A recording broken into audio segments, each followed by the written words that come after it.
What do you buys this one today is just going to be simply yapping about video game prices because I think there is going to be a shift in the next probably 2 or 3 years. Um, and honestly, I think we got it skewed a bit because we've been pretty lucky. And let me explain why. So the pricing of our games now is like, I'm going to talk in US, but if I'm wrong, it's because I'm Canadian. So just to give you a rundown, for Canada, our games were $79 for the longest time, and now they're like $89. You guys had like $59 games, and now it's like $69 games, whatever it is. But either way, when I'm talking in this 50, 60, 70 range, just know I'm trying to talk US because that's most of my audience. So for the longest time, games were stuck at $59. Now let's talk about history, because in the 90s, there are countless magazines that you can find online that are scanned or whatever. It's just archives at this point. $59 for Ocarina of Time or $59 for Super Mario 64. These games that were obviously legendary, but they were some of your only good options at that time. And they were $59 in the 90s. That is $146 today.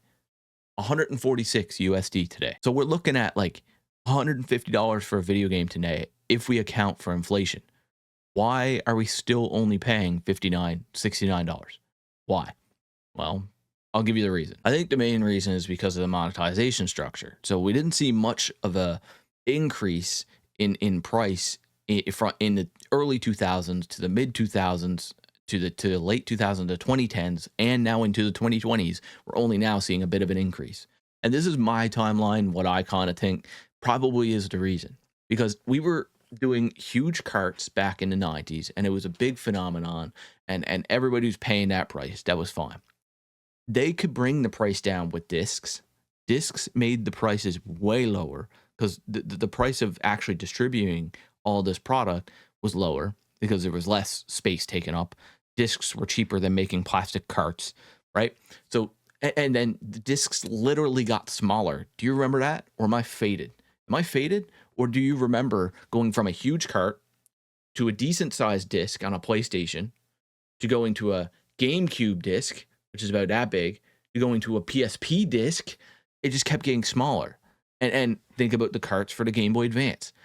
They found ways, whether they did it on purpose or not, found ways to make games cheaper to produce to keep that price point of $59 because they knew gamers weren't going to pay more than that back then. And then in the mid 2010s, I mean, to be fair, earlier in late 2000s, like 2008 to like 2016 is when it really picked up, was the buy to play or pay to win cosmetics and the supply crates, the supply boxes, that kind of monetization structure start to really take off. So they kind of subsidize the price of a game with the cosmetics in a game and the supply boxes in a game, the pay to win in a game.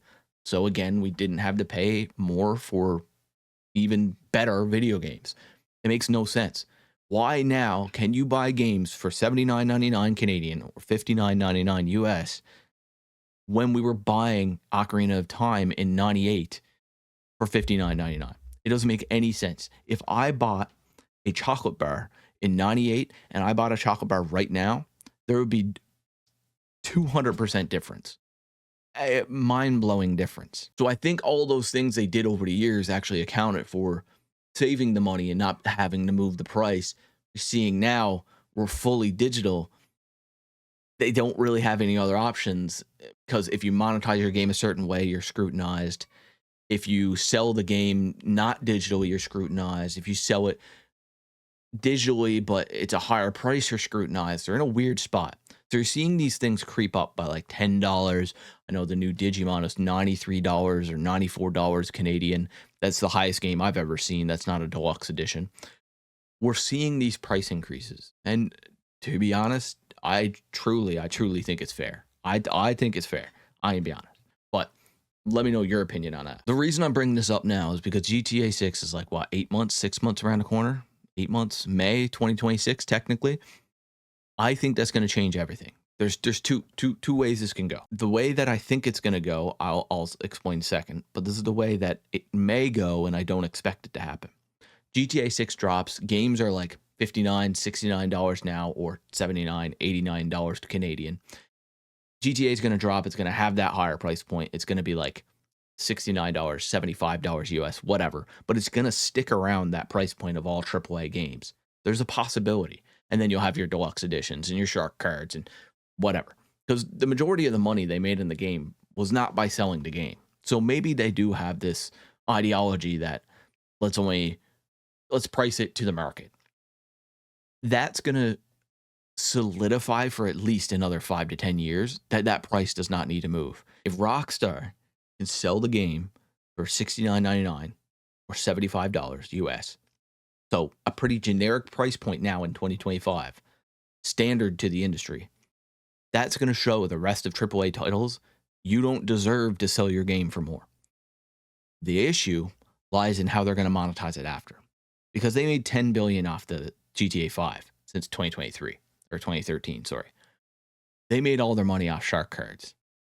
They're going to monetize that again, so it's going to be an in-game currency, or however they decide to monetize it now in the future. I don't know. It's in the 2020s, maybe different. They might have a genius way of monetizing. They're going to monetize in ways to make money to recuperate not having to go with that inflation cost.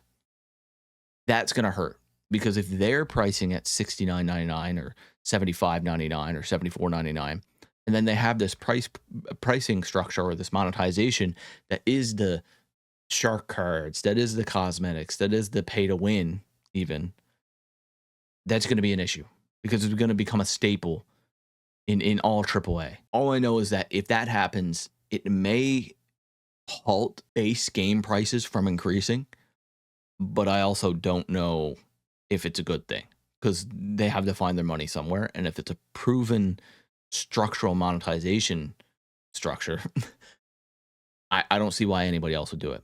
You want my opinion?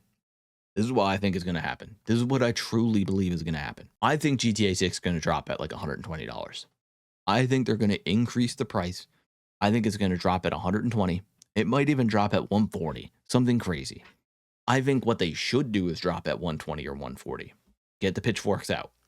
But listen, paying $120 for a AAA game, I probably won't do often. But it's not crazy to think that that is okay for recouping costs, to be able to not worry about a pay-to-win monetization. So if I pay $120 for a game, I don't want to have to buy shark cards or have to buy this pay for convenience, or it's going to take time, or you can pay this. I don't want to have to deal with that. I want to play the video game and it be a video game and have fun and it be not a waste of my time, right? And if I have to pay an extra $40 for that, it's worth it. Now, everybody's going to pay $200 for GTA 6. It doesn't matter what price tag they put. They have to be careful too. They can't put it at $250 and then every AAA developer starts putting it out at $250. So because they put it up at like that $120 range, and they do increase the price of these AAA games, maybe, what I think there's going to be is a huge shift in the next 5, 6, 7, 8 years from this $60, $70 price point to maybe $100 US. And these are all going to be the AAA titles for like $100 US. But you're still going to have those $30 to $40 indie dev games, which are going to make them in turn more popular and even better for the indie developer and the end consumer. But it's going to take out this weird in between where it's like, I could spend 40 on a indie game, or I could spend 60 on this incredible AAA game when it's not even that great half the time. It's going to take that out because you're either 40 or 100 at this point. We'll come back to the video in like 5 years, but I think there's going to be a disconnect between AAA and indie. I do think. I think indie's going to stick to the 25 to 45, 50, and then AAA is going to be like 90 plus. And I don't know which is better. I don't know. That's my opinion. That's not what I hope happens. What I hope happens is we pay $59 for AAA games for the rest of my life. I mean, that sounds great, but that's not realistic. They have to up it for inflation. There's more costs to development. Studios need more money, whatever. Either way, what I'm saying is these are the possibilities that I see. And then also, I'll pay whatever it takes to have GTA 6. I'd pay $400 for GTA 6, to be honest with you. I'm so excited for that game to come out. Let me know what you think. And yeah, I'm sure the pitchforks come out, so I'm excited to read all the comments. Appreciate y'all. Thanks for coming by, and see you guys tomorrow. All right, it's been fun. Yeah, yeah. Thanks, guys. Yeah, it's been fun. Yeah, see you tomorrow. Yeah. All right, guys. Yeah. How do you like the light? I got the light turned around today. I just felt like maybe it was too dark. But I don't know. Maybe not. Okay. And also, this guy told me to clean my room. I'm sleeping on the couch. It's not a room.